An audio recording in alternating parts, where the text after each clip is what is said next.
Thank you. Good morning. Since I was a basketball player in high school, I've always wanted to perform at the Garden, and here I am.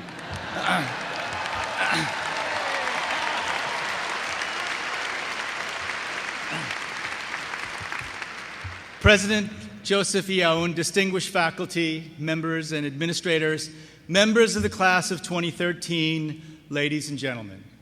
It's truly a great privilege for me to be here today with all of you, especially the members of the class of 2013 and your families and friends. You should be very proud. It's a day for memories, a day to savor, a day also to join in honoring those who 2 weeks ago responded so courageously in the face of tragedy, including Northeastern students and staff who provided critical care and support to victims of the attack. It's an honor to stand before you just at the moment when you're leaving this great university and about to step into your life, the script of which is yet to be written. Throughout my years in the academy, I've loved commencements. It's one of the rare moments in our modern culture when ritual, tradition, and even a bit of pageantry brighten our lives. But I'm sure many of you are out there today concerned about what the future will bring. And I just want to say to you that not only is your future uncertain, but the overwhelming likelihood is that it's far more uncertain than you know. And you know what? That's a good thing. A recent study by a group of psychologists in the journal Science found that people are extremely poor at predicting their futures. The study showed that, for example, a typical 20-year-old woman's predictions for life changes in the next decade of her life were not nearly as radical as the typical 30-year-old woman's recollection of how much she had changed in her 20s. In other words, 20-year-olds had little idea of just how much they would change over the next 10 years, and this discrepancy persisted among respondents all the way into their 60s. The study's findings are essentially the story of my life. In fact, before I was born, given the obstacles my parents faced, I would never have predicted that, in fact, I would be born. My father spent his childhood in North Korea. At the age of 17, he escaped across the border into South Korea, leaving his parents, his brothers and sisters, his entire extended family, everything he had ever known. He had no money. Still, somehow, he managed to enroll in the Seoul National University Dental School and became a dentist. He told me stories about how he had so little money, he often could only afford to buy lunch from the illegal noodle vendors in the street. Once, when he was eating his contraband ramen, next to the vendor, police started chasing the vendor and all the customers. But my father told me that as he was running, he kept eating his noodles because he knew he wouldn't be able to afford any more. My mother was born in China near Shanghai, among a small community of Korean expatriates. After returning to Korea on a day she will never forget, my grandmother went outside to hang the laundry, and she never saw her again. She was probably either taken or killed by North Korean soldiers. With the war closing in around her, at the age of 15, my mother became a refugee and literally walked with her younger brother on her back 200 miles to escape the fighting. Luckily, she was able to resume her schooling in a tent in the southern city of Masan. She was an excellent student, and with great good luck, she received a scholarship from a secret women's society in the United States and enrolled as a freshman at Scarrett College in Nashville, Tennessee. Through almost unthinkably divergent and unlikely paths, my parents ended up meeting in New York City at a Christmas party that gathered together the few hundred Korean students who were living in the United States at the time. They fell in love, married. My older brother was born in New York City and then returned to Korea. I was born in Seoul, and when I was 5, my family moved back to the United States, and we eventually settled in Muscatine, Iowa. My father opened his dental practice, and my mother set to work on her PhD in philosophy at the University of Iowa. In the late 60s, influenced by my mother's passion for social justice, we watched the civil rights and anti-war movements unfold from our living room in Muscatine. We lived, as you can tell, the classic all-American Korean family grows up in a small town in Iowa story. we fully embraced our lives in the heartland of this great country. Now, as you might imagine, there weren't a lot of Asians in Iowa in the 60s and 70s, but happily, one of the most popular shows of that time was Kung Fu. Story of a Shaolin priest, half American, half Chinese, who come to the United States to find his American father. So while we were outsiders in a profound sense in Iowa, at least the bully kids left us alone because they thought all Asians knew Kung Fu. Even my sister, and she was 3 when we moved to Iowa. I played quarterback on the football team in high school, but don't be too impressed. We had the longest losing streak in the nation by the time I graduated as a senior. Years and years without a victory. It was said that grandfathers of teammates had contributed to this multi-generational losing streak. After high school, I ended up at Brown University, and I remember vividly one particular day when I returned from college. My father picked me up at the airport, and when we were driving home, he asked me in the most casual way, "So Jim, what are you thinking of studying?" I told him I was really excited by philosophy and political science. And I thought I could make a difference in the world, and I was thinking of going into politics. My father put the blinker on, slowly pulled over to the side of the road, turned off the car, looked back at me and said, "Hey, when you finish your medical residency, you can do whatever you want." Now, I see some Asian parents in the audience nodding their heads saying, "What's funny about that?"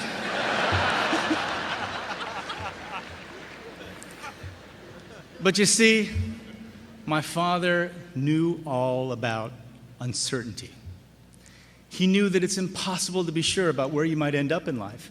And he worried that his own success might have deprived his children of the opportunity to understand deeply the meaning of running away from the noodle police while, of course, finishing your noodles.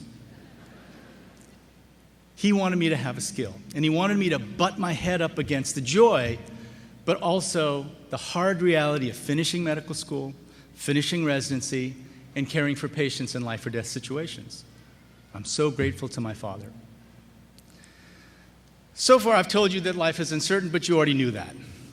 What I really want you to know is that you have abundant tools to face that uncertainty and to lead an extraordinary life, even beyond your wildest dreams.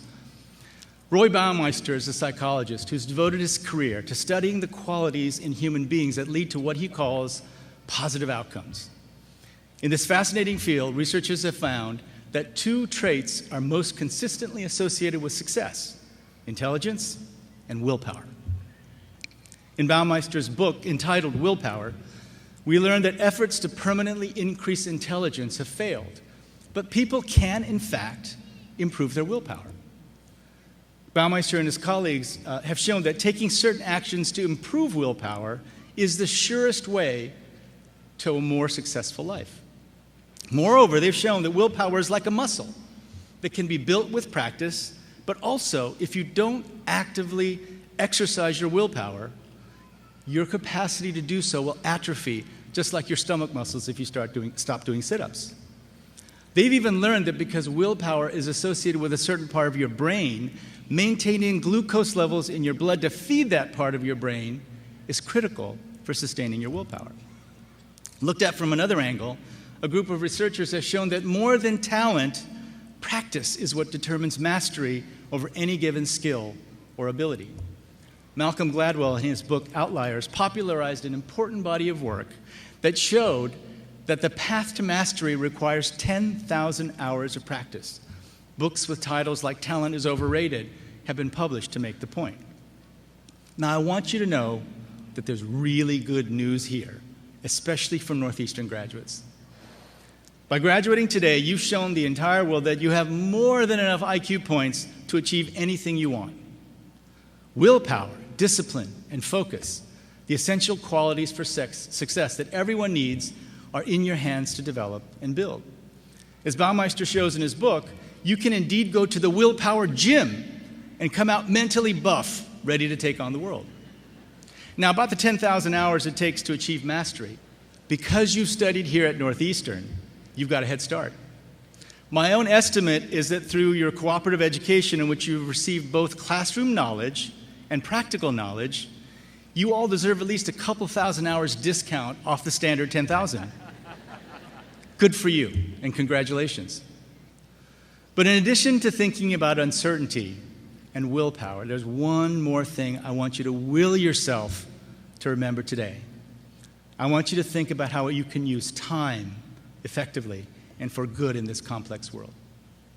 Back in Iowa, my mother used to read to me the writings of Martin Luther King. In Dr. King's letter from a Birmingham jail, he writes about the need to understand the urgency of the present. He recounts an experience with a white moderate, an ally of the civil rights movement, who wrote to him saying that he, Dr. King, was in too great a hurry, and, quote, the lessons of Christ take time to come to earth. African Americans, the white moderate said, would eventually be granted their civil rights. Dr. King responded, and I quote, such an attitude stems from a tragic misconception of time and a strangely irrational notion that there's something in the flow of time that will inevitably cure all ills. Actually, time is neutral. It can be used destructively or constructively. More and more, I feel that the people of ill will have used time much more effectively than the people of goodwill. We will have to repent in this generation, not merely for the hateful words and actions of the bad people, but for the appalling silence of the good people.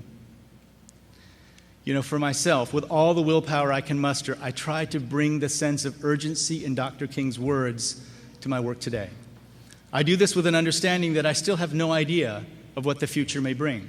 After all, I had no idea that I would not only get my medical degree, but also a PhD in anthropology at an institution that is known as a small technical school just up Huntington Avenue from the historic and legendary campus of Northeastern University.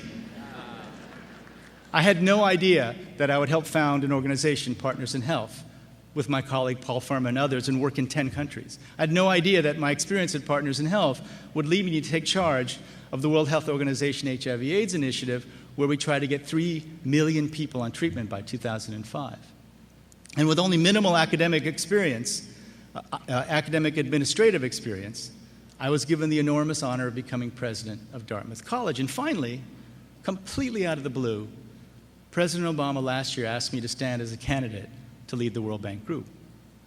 Always with some trepidation, I embraced these completely unexpected opportunities, and now I find myself in one of the most interesting jobs in the world. The World Bank Group is an extraordinary organization, founded in the 1940s to rebuild Europe after World War II. Over 66 years of existence, it's evolved into the premier development institution in the world. Just 2 weeks ago, the World Bank Group governing body endorsed a target to end extreme poverty by 2030, just 17 years from now. It's the first time in history that we've been able to see the end of poverty.